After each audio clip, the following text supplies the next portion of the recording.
To enable or disable hide from notification list in Samsung Galaxy S10. Open Settings.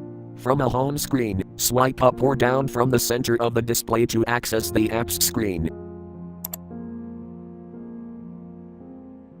Tap Settings.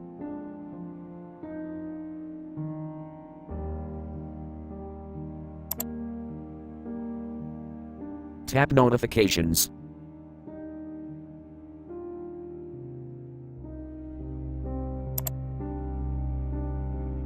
Tap Do Not Disturb.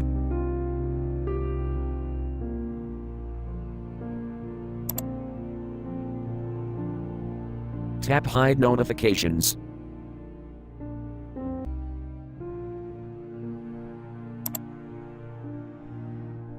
Tap Hide from Notification List. Switch until blue to enable, or tap until gray to disable.